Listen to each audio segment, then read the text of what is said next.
मैं बहुत हृदय से अभिनंदन करता हूं।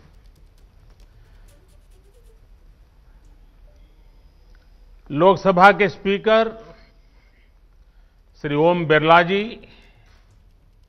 शिक्षा मंत्री श्री रमेश पोखरियाल निशंक जी,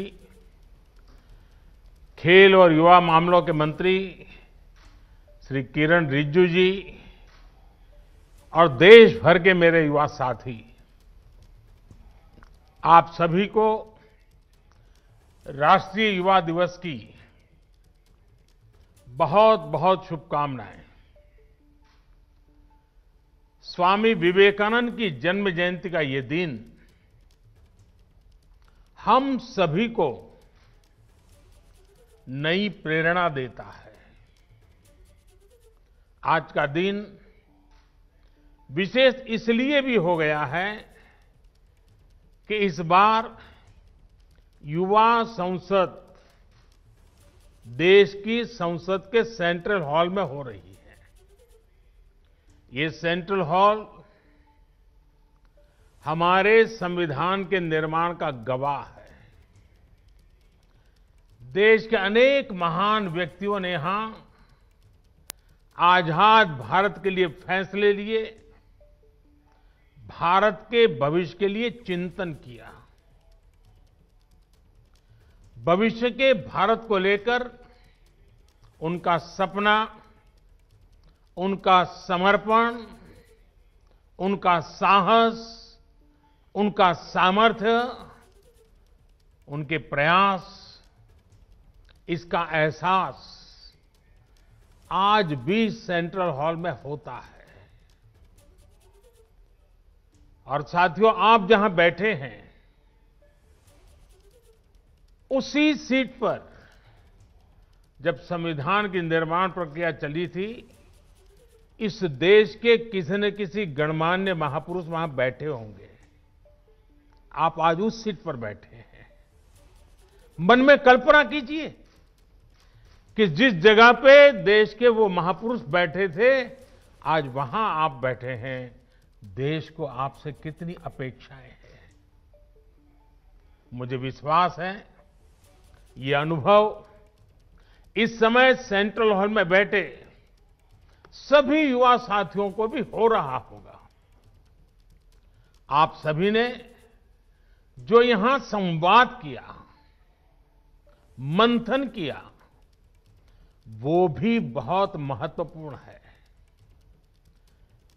इस दौरान स्पर्धा में जो विजेता हुए हैं उनको मैं बधाई देता हूं, अपनी शुभकामनाएं देता हूं। और यहां जब मैं आपको सुन रहा था तो मुझे विचार आया और इसलिए मैंने मनोमन तय किया है कि आपके जो भाषण है उसको मैं आज मेरे ट्विटर हैंडल पर से ट्वीट करूंगा।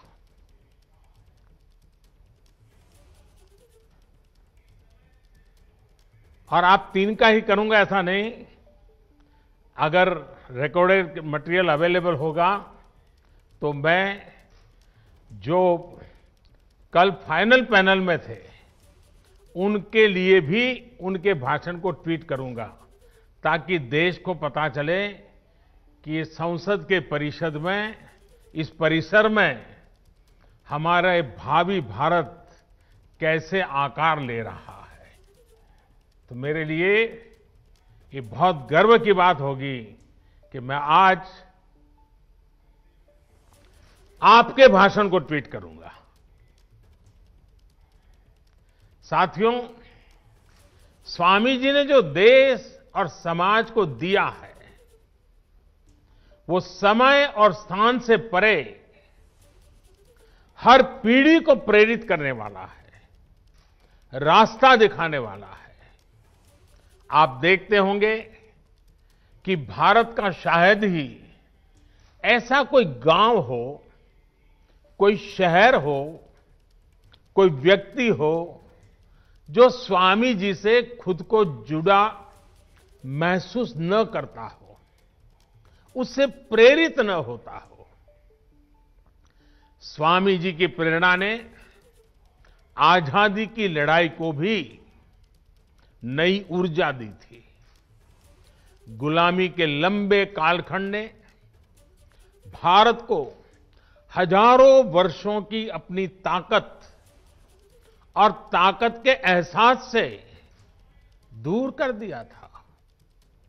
स्वामी विवेकानंद ने भारत को उसकी वो ताकत याद दिलाई, एहसास कराया, उनके सामर्थ्य को उनके मन मस्तिष्क में पुनर्जीवित किया, राष्ट्रीय चेतना को जागृत किया। आप ये जानकर हैरान रह जाएंगे कि उस समय क्रांति के मार्ग से भी और शांति के मार्ग से भी, दोनों ही तरह से जो आजादी के लिए जंग चल रहा था, आजादी की लड़ाई लड़ रहे थे, वो कहीं न कहीं स्वामी विवेकानंद जी से प्रेरित थे। उनकी गिरफ्तारी के समय, फांसी के समय स्वामी विवेकानंद से जुड़ा साहित्य जरूर पुलिस के हाथ आता था। तब इसका बाकायदा अध्ययन करवाया गया था कि स्वामी विवेकानंद जी के विचारों में ऐसा क्या है जो लोगों को देशभक्ति के लिए, राष्ट्र निर्माण के लिए, आजादी के लिए मर मिटने की प्रेरणा देता है, हर नवयुवान के मस्तिष्क को इतना प्रभावित करता है। समय गुजरता गया, देश आजाद हो गया, लेकिन हम आज भी देखते हैं स्वामी जी हमारे बीच ही होते हैं, प्रतिपल हमें प्रेरणा देते हैं। उनका प्रभाव हमारी चिंतन धारा में कहीं न कहीं नजर आता है। आध्यात्म को लेकर उन्होंने जो कहा, राष्ट्रवाद, राष्ट्र निर्माण, राष्ट्रभक्ति को लेकर उन्होंने जो कहा, जन सेवा से जग सेवा को लेकर उनके विचार आज हमारे मन मंदिर में उतनी ही तीव्रता से प्रभावित होते हैं। मुझे विश्वास है आप युवा साथी भी इस बात को जरूर महसूस करते होंगे। कहीं पर भी विवेकानंद जी की तस्वीर देखते होंगे, कल्पना तक आपको नहीं होगी, मनोमन आपके मन में एक श्रद्धा का भाव जग, सर आपको उनको नमन करता होगा, ये अवश्य होता होगा। साथियों, स्वामी विवेकानंद ने एक और अनमोल उपहार दिया है। ये उपहार है व्यक्तियों के निर्माण का, संस्थाओं के निर्माण का। और ज्यादातर ऐसे विषयों की चर्चा भी थोड़ी कम ही होती है, लेकिन हम अध्ययन करेंगे तो पाएंगे कि स्वामी विवेकानंद ने ऐसी संस्थाओं को भी आगे बढ़ाया जो आज भी व्यक्ति के निर्माण का काम बखूबी कर रही है। उनके संस्कार, उनका सेवा भाव, उनका समर्पण भाव लगातार जगाती रहती है। व्यक्ति से संस्था का निर्माण और संस्था से अनेकों व्यक्तियों का निर्माण एक अनवरत, अविलंब, अबाधित चक्र है जो चलता ही जा रहा है। लोग स्वामी जी के प्रभाव में आते हैं, संस्थाओं का निर्माण करने की प्रेरणा लेते हैं, संस्था निर्माण करते हैं, फिर उन संस्थानों से, उसकी व्यवस्था से, प्रेरणा से, विचार से, आदर्श से ऐसे लोग निकलते हैं जो स्वामी जी के दिखाए मार्ग पर चलते हुए नए लोगों को खुद से जोड़ते चलते हैं। इंडिविजुअल से इंस्टीट्यूशंस और इंस्टीट्यूशन से फिर इंडिविजुअल, ये चक्र आज भारत की बहुत बड़ी ताकत है। आप लोग एंटरप्रेन्योरशिप के बारे में बहुत सुनते हैं। वो भी तो कुछ एक प्रकार से यही बातें हैं। एक ब्रिलियंट इंडिविजुअल एक शानदार कंपनी बनाता है, बाद में उस कंपनी में जो इकोसिस्टम बनता है उसकी वजह से वहां अनेकों ब्रिलियंट इंडिविजुअल्स बनते हैं। ये इंडिविजुअल्स आगे जाकर और नई कंपनियां बनाते हैं। इंडिविजुअल्स और इंस्टीट्यूशन का ये चक्र देश और समाज के हर क्षेत्र, हर स्तर के लिए उतना ही महत्वपूर्ण है। साथियों, आज जो देश में नई नेशनल एजुकेशन पॉलिसी लागू की गई है, उसका भी बहुत बड़ा फोकस बेहतर इंडिविजुअल्स के निर्माण पर है। व्यक्ति निर्माण से राष्ट्र निर्माण, ये पॉलिसी युवाओं की इच्छा, युवाओं के कौशल, युवाओं की समझ, युवाओं के फैसले को सर्वोच्च प्राथमिकता देती है। अब चाहे जो सब्जेक्ट चुनिए, चाहे जो कॉम्बिनेशन चुनिए, चाहे जो स्ट्रीम चुनिए, एक कोर्स को ब्रेक देकर आप दूसरा कोर्स शुरू करना चाहें तो आप वो भी कर सकते हैं। अब ये नहीं होगा कि पहले वाले कोर्स के लिए आपने जो मेहनत की थी वो बेकार हो जाएगी। आपको उतनी पढ़ाई का भी सर्टिफिकेट मिल जाएगा जो आगे ले जाएगा। साथियों, आज देश में एक ऐसा इकोसिस्टम विकसित किया जा रहा है जिसकी तलाश में अक्सर हमारे युवा विदेशों का रुख करते थे। वहां की आधुनिक शिक्षा, बेहतर एंटरप्राइज अपॉर्चुनिटीज, टैलेंट को पहचानने वाली, सम्मान देने की वाली व्यवस्था उन्हें स्वाभाविक रूप से आकर्षित करती थी। अब देश में ही ऐसी व्यवस्था हमारे युवा साथियों को मिले, इसके लिए हम प्रतिबद्ध भी हैं, हम प्रयासरत भी हैं। हमारा युवा खुलकर अपनी प्रतिभा, अपने सपनों के अनुसार खुद को विकसित कर सके, इसके लिए आज एक एनवायरनमेंट तैयार किया जा रहा है, इकोसिस्टम तैयार की जा रही है। शिक्षा व्यवस्था हो, समाज व्यवस्था हो, कानूनी बारीकियां हो, हर चीज में इन बातों को केंद्र में रखा जा रहा है। स्वामी जी का बहुत जोर उस बात पर भी था जिसको हमने कभी भूलना नहीं चाहिए। स्वामी जी हमेशा कहते थे और वो इस बात पर बल देते थे, वे शारीरिक ताकत पर भी बल देते थे, मानसिक ताकत पर भी बल देते थे। वो कहते थे, muscles of iron and nerves of steel. उनकी प्रेरणा, उन्हीं की प्रेरणा से आज भारत के युवाओं की शारीरिक और मानसिक फिटनेस पर विशेष फोकस किया जा रहा है।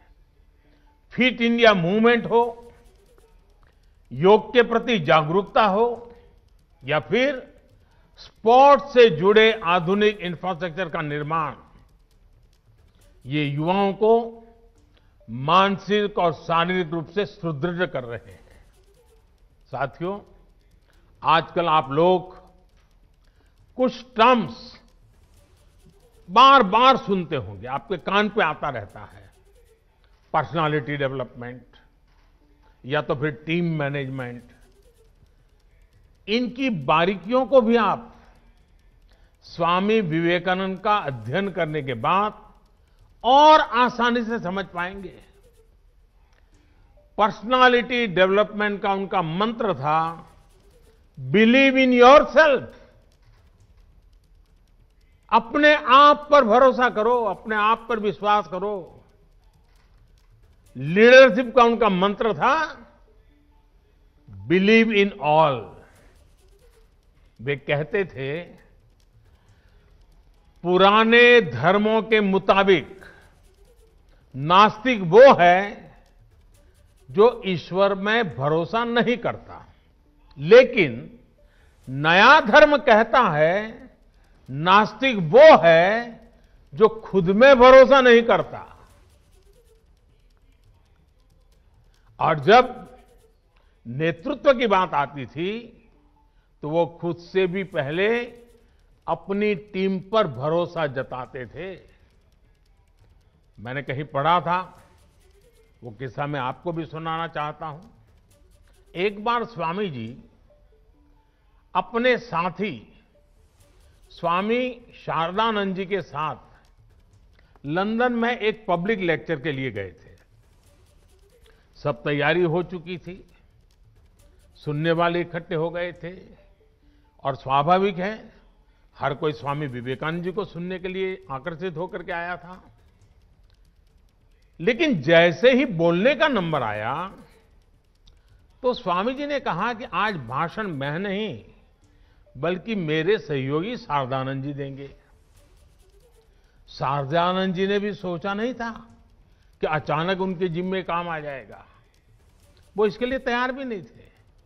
लेकिन जब शारदानंद जी ने भाषण देना शुरू किया तो हर कोई चकित हो गया, उनसे प्रभावित हो गया। और ये होती है लीडरशिप और अपनी टीम के लोगों पर भरोसा करने की ताकत।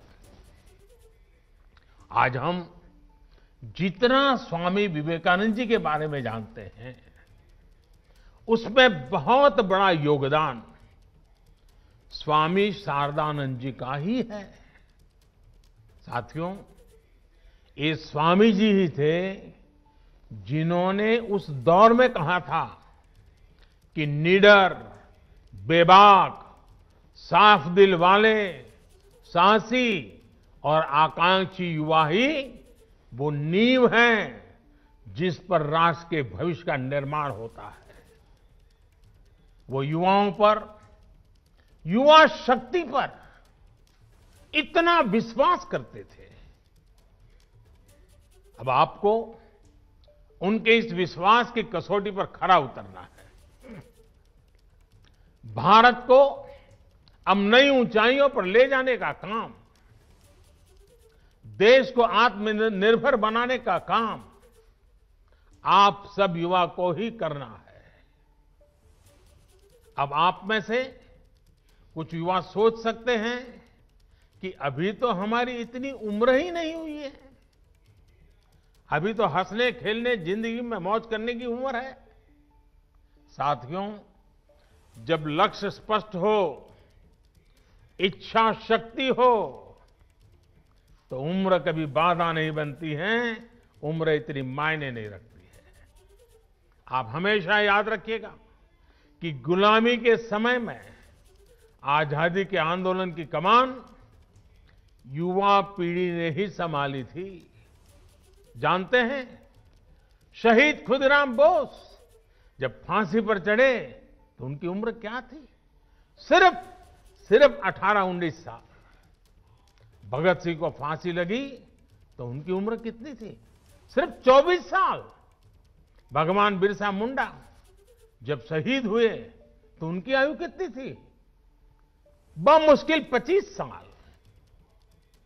उस पीढ़ी ने ये ठान लिया था कि देश की आजादी के लिए ही जीना है, देश की आजादी के लिए मरना है।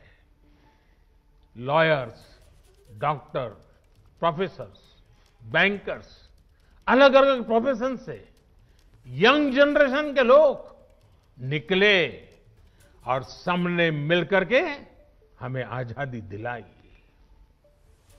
साथियों, हम उस कालखंड में पैदा हुए हैं, क्योंकि मैं भी आजाद हिंदुस्तान में जन्मा हूं। मैंने गुलामी देखी नहीं है और मेरे सामने आप जो बैठे हैं, आप भी सब आजादी में पैदा हुए हैं।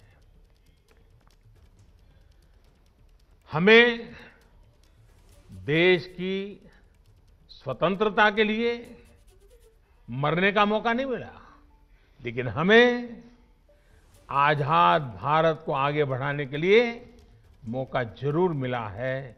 ये मौका हमें गंवाना नहीं है। साथियों, आजादी के 75 साल लेकर आजादी से 100 साल होने तक ये आने वाले 25-26 साल बहुत ही महत्वपूर्ण है। 2047 2047 जब आजादी के 100 साल होंगे, ये 25-26 साल की यात्रा बहुत महत्वपूर्ण है। साथियों, आप भी सोचिए, आप आज जिस उम्र में हैं,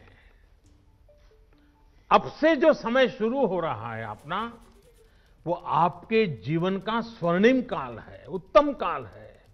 और वही कालखंड भारत को भी आजादी के 100 साल की तरफ ले जा रहा है।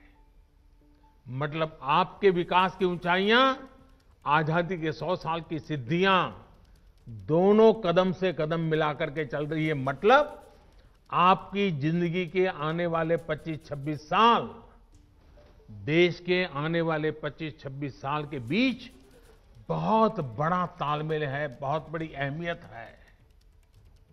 अपने जीवन में इन वर्षों में सर्वोच्च प्राथमिकता देश को दीजिए, देश की सेवा को दीजिए। विवेकानंद जी कहते थे कि ये सदी भारत की है। इस सदी को, भारत की सदी, हमारी युवा पीढ़ी को ही बनाना है। आप जो भी करिए, जो भी फैसला लीजिए, उसमें जरूर सोचिए कि इससे देश का क्या हित होगा। साथियों, स्वामी विवेकानंद जी कहते थे कि हमारे युवाओं को आगे आकर राष्ट्र का भाग्य विधाता बनना चाहिए।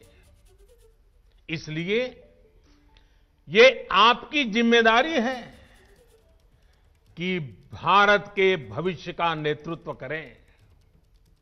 और आपकी ये जिम्मेदारी देश की राजनीति को लेकर के भी है, क्योंकि राजनीति, पॉलिटिक्स देश में सार्थक बदलाव लाने का एक सशक्त माध्यम है। हर क्षेत्र की तरह पॉलिटिक्स को भी युवाओं की बहुत ज्यादा जरूरत है। नई सोच, नई ऊर्जा, नए सपने, नया उमंग, देश की राजनीति को इसकी बहुत जरूरत है। साथियों, पहले देश में यह धारणा बन गई थी कि अगर कोई युवक राजनीति की तरफ रुख करता था तो घर वाले कहते थे कि अब बच्चा बिगड़ रहा है, क्योंकि राजनीति का मतलब ही बन गया था झगड़ा, फसाद, लूट, खसोट, भ्रष्टाचार, न जाने क्या क्या लेबल लग गए थे। लोग कहते थे कि सब कुछ बदल सकता है, लेकिन सियासत नहीं बदल सकती। लेकिन आज आप देखिए, आज देश की जनता, देश के नागरिक इतने जागरूक हुए हैं कि राजनीति में वो ईमानदार लोगों के साथ खड़े होते हैं, ईमानदार लोगों को मौका देते हैं। देश की सामान्य जनता ईमानदार, समर्पित, सेवाभावी राजनीति में आए हुए लोगों के साथ डट करके खड़ी रहती है। ऑनेस्टी और परफॉर्मेंस आज की राजनीति की पहली अनिवार्य शर्त होती जा रही है। और देश में जो जागरूकता आई है ना, उसने ये दबाव पैदा किया है। भ्रष्टाचार जिनकी लीगेसी थी, उनका भ्रष्टाचार ही आज उन पर बोझ बन गया है। और ये देश के सामान्य नागरिक की जागरूकता की ताकत है। वो लाख कोशिशों के बाद भी इससे उभर नहीं पा रहे हैं। देश अब ईमानदारों को प्यार दे रहा है, ईमानदारों को आशीर्वाद दे रहा है, ईमानदारों के साथ अपनी ताकत खड़ी कर देता है। अपना विश्वास दे रहा है। अब जनप्रतिनिधि भी ये समझने लगे हैं कि अगले चुनाव में जाना है तो सीवी स्ट्रांग होनी चाहिए, कामों का हिसाब पुख्ता होना चाहिए। लेकिन साथियों, कुछ बदलाव अभी भी बाकी है और ये बदलाव देश के युवाओं को, आपको ही करने हैं। लोकतंत्र का एक सबसे बड़ा दुश्मन पनप रहा है और वो है राजनीतिक वंशवाद। राजनीतिक वंशवाद देश के सामने ऐसी ही चुनौती है जिसे जड़ से उखाड़ना है। ये बात सही है कि अब केवल सरनेम के सहारे चुनाव जीतने वालों के दिन लदने लगे हैं, लेकिन राजनीति में वंशवाद का ये रोग अभी पूरी तरह समाप्त नहीं हुआ है। अभी भी ऐसे लोग हैं जिनका विचार, जिनका आचार, जिनका लक्ष्य सब कुछ अपने परिवार की राजनीति और राजनीति में अपने परिवार को बचाने का ही है। साथियों, ये राजनीतिक वंशवाद लोकतंत्र में एक नए रूप के तानाशाही के साथ ही देश पर अक्षमता का बोझ भी बढ़ा देता है। राजनीतिक वंशवाद नेशन फर्स्ट के बजाय सिर्फ मैं और मेरा परिवार, इसी भावना को मजबूत करता है। ये भारत में राजनीतिक और सामाजिक करप्शन का भी एक बहुत बड़ा कारण है। वंशवाद की जगह से आगे बढ़े लोगों को लगता है कि अगर उनकी पहले की पीढ़ियों के करप्शन का हिसाब नहीं हुआ तो उनका भी कोई कुछ नहीं बिगाड़ सकता। वो तो अपने घर में ही इस प्रकार के विकृत उदाहरण भी देखते हैं। इसलिए ऐसे लोगों का कानून के प्रति न सम्मान होता है, न कानून का उनको डर भी होता है। साथियों, इस स्थिति को बदलने का जिम्मा देश की जागरूकता पर है, देश की युवा पीढ़ी पे है और राष्ट्रयाम जागरयाम व्यायाम इसी मंत्र को लेकर के जीना है। आप राजनीति में ज्यादा से ज्यादा संख्या में आए, बढ़ चढ़ करके हिस्सा लेना पाना बनने के इरादे से नहीं, कुछ कर गुजरने के इरादे से आइए। आप अपनी सोच, अपने विजन को लेकर आगे बढ़े, एक साथ मिलकर के काम करें, जुट करके काम करें, डट करके काम करें। याद रखिएगा, जब तक देश का सामान्य युवा राजनीति में नहीं आएगा, वंशवाद का ये जहर इसी तरह हमारे लोकतंत्र को कमजोर करता रहेगा। इस देश के लोकतंत्र को बचाने के लिए आपका राजनीति में आना जरूरी है। और ये जो लगातार हमारे युवा विभाग के द्वारा मॉक संसद के कार्यक्रम चलाए जा रहे हैं, देश के विषयों पर युवा मित्र मिलकर के चर्चा करें, देश के युवाओं को भारत के सेंट्रल हॉल तक लाया जाए, इसके पीछे मकसद भी यही है कि देश की नई युवा पीढ़ी को हम तैयार करें ताकि वो हमारे साथ आने वाले दिनों में देश का नेतृत्व करने के लिए आगे आए, आगे बढ़े। आपके सामने स्वामी विवेकानंद जैसा महान मार्गदर्शक है।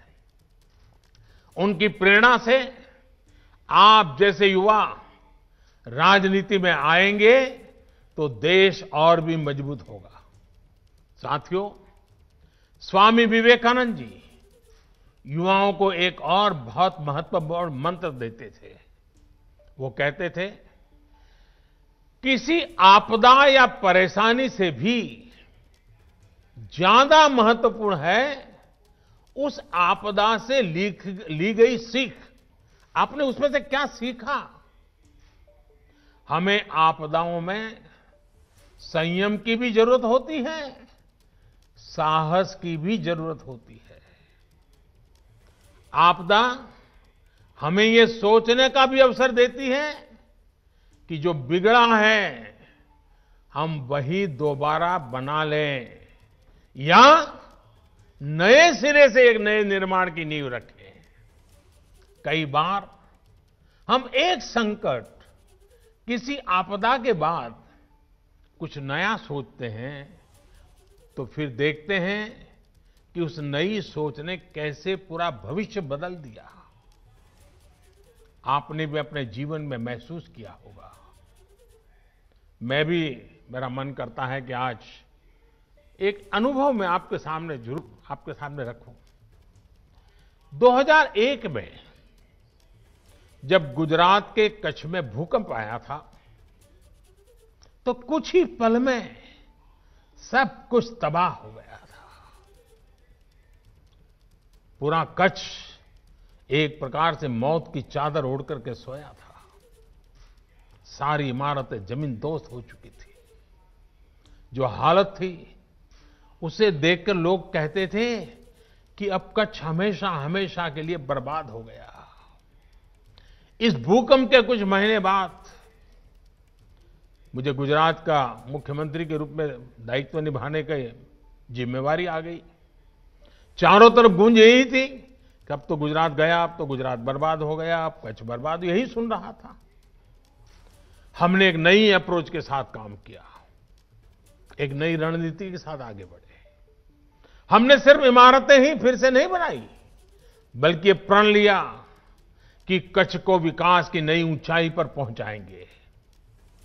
तब वहां न उतनी सड़कें थी, न बिजली व्यवस्था ठीक थी, न ही पानी आसानी से नहीं मिलता था। हमने हर व्यवस्था सुधारी। हम सैकड़ों किलोमीटर लंबी नहरें बनाकर कच्छ तक पानी लेकर गए, पाइपलाइन से पानी ले गए। कच्छ की हालत ऐसी थी कि वहां टूरिज्म के बारे में कोई सोच भी नहीं सकता था। उल्टा हर साल हजारों लोग कच्छ से पलायन कर जाते थे। अब आज हालत ऐसे हैं कि बरसों पहले कच्छ छोड़कर गए लोग आज वापस लौटने लगे हैं।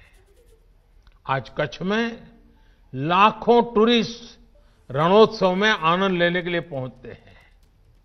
यानी आपदा में हमने आगे बढ़ने का अवसर खोजा। साथियों, उस समय भूकंप के दौरान ही एक और बड़ा काम हुआ था जिसकी उतनी चर्चा नहीं होती है। आजकल कोरोना के समय में आप लोग डिजास्टर मैनेजमेंट एक्ट का जिक्र खूब सुनते होंगे। इस दौरान तमाम सरकारी आदेश इसी एक्ट को आधार बनाकर जारी किए गए। लेकिन इस एक्ट की भी एक कहानी है। कच्छ भूकंप के साथ इसका एक रिश्ता है और मैं ये भी शायद आपको बताऊंगा तो आपको खुशी होगी। साथियों, पहले हमारे देश में डिजास्टर मैनेजमेंट ये कृषि विभाग का हिस्सा रहता था, उसी का काम समझा जाता था। क्योंकि हमारे यहां डिजास्टर का मतलब होता था बाढ़ या सूखा। ज्यादा पानी गिर गया तो वो डिजास्टर, ज्यादा पानी कम पड़ गया तो वो डिजास्टर। बाढ़ वगैरह आती थी तो खेती का मुआवजा वगैरह देना, यही काम प्रमुखतः डिजास्टर मैनेजमेंट का होता था। लेकिन कच्छ भूकंप से सबक लेते हुए गुजरात ने 2003 में Gujarat state disaster management act बनाया। तब देश में पहली बार ऐसा हुआ जब डिजास्टर मैनेजमेंट को कृषि विभाग से लेकर वहां से बाहर निकाल करके गृह विभाग के अंडर में दे दिया गया। बाद में केंद्र सरकार ने 2005 में गुजरात के उसी कानून से सीख लेकर पूरे देश के लिए डिजास्टर मैनेजमेंट एक्ट बनाया। अब इसी एक्ट की मदद से ताकत से देश ने महामारी के खिलाफ इतनी बड़ी लड़ाई लड़ी है। आज यही एक्ट हमारे लाखों लोगों की जान बचाने में सहायक हुआ। देश को इतने बड़े संकट से उबारने में आधार बना। इतना ही नहीं, जहां कभी डिजास्टर मैनेजमेंट केवल मुआवजे और राहत सामग्री तक सीमित होता था, उसी भारत के डिजास्टर मैनेजमेंट से आज दुनिया सीख रही है। साथियों, जो समाज संकटों में भी प्रगति के रास्ते बनाना सीख लेता है, वो समाज अपना भविष्य खुद लिखता है। और इसलिए आज भारत और 130 करोड़ भारतवासी अपना भविष्य, और वो भी उत्तम भविष्य, आज देश के नागरिक खुद गढ़ रहे हैं। आपके द्वारा किया गया हर एक प्रयास, हर एक सेवा कार्य, हर एक इनोवेशन और हर एक ईमानदार संकल्प भविष्य की नींव में रखा जा रहा एक मजबूत पत्थर है। आप अपने प्रयासों में सफल हो, इन्हीं शुभकामनाओं के साथ मैं फिर एक बार देश भर में लाखों युवकों ने कोरोना के इस कालखंड में भी कहीं पर रूबरू में, कहीं पर वर्चुअल, इस यूथ मूवमेंट को आगे बढ़ाया। डिपार्टमेंट के लोग भी अभिनंदन के अधिकारी हैं। इसमें हिस्सा लेने वाले नौजवान भी अभिनंदन के अधिकारी हैं। और विजेता होने वालों को अनेक अनेक शुभकामनाएं देने के साथ साथ जिन बातों को उन्होंने बोला है, वो बातें समाज की जड़ों में जाएं, इसके लिए वो सफलतापूर्वक आगे बढ़े, ऐसी मेरी अनेक अनेक शुभकामनाएं हैं। मैं फिर एक बार स्पीकर महोदय का संसद भवन के अंदर इस कार्यक्रम की रचना के लिए आभार व्यक्त करते हुए मेरी वाणी को विराम देता हूं। बहुत बहुत धन्यवाद।